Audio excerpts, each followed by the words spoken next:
বান্দরবানের রুমার গহীন জঙ্গলে কুকি চীন ন্যাশনাল আর্মি কেএনএ এর গোপন আস্তানার সন্ধান পেয়েছে সেনাবাহিনী। বন্দুকযুদ্ধে সংগঠনটির ৩ সন্ত্রাসী নিহত হওয়ার তথ্য জানিয়েছে তারা। উদ্ধার করা হয়েছে অস্ত্র ও অন্যান্য সরঞ্জাম। রোববার আন্তঃবাহিনী জনসংযোগ পরিদপ্তর আইএসপিআর থেকে এ তথ্য নিশ্চিত করা হচ্ছে। আইএসপিআর জানায়, বান্দরবানের রুমা উপজেলার গহীন জঙ্গলে সেনাবাহিনী কেএনএ এর গোপন আস্তানায় অভিযান চালায়। অভিযানে সেনাবাহিনীর সঙ্গে সন্ত্রাসীদের বন্দুকযুদ্ধ হয়, নিহত হয় ৩ জন।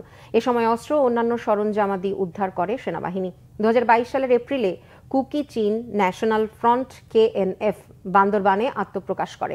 জানা যায়, কেএনএফ এর সামরিক শাখা কেএনএ এর শতাধিক সদস্য ৩ বছর আগে গেরিলা প্রশিক্ষণের জন্য মিয়ানমারের কাচিন প্রদেশে যায়। ২০২১ সালে প্রশিক্ষণপ্রাপ্ত একটি দল ফিরে আসে।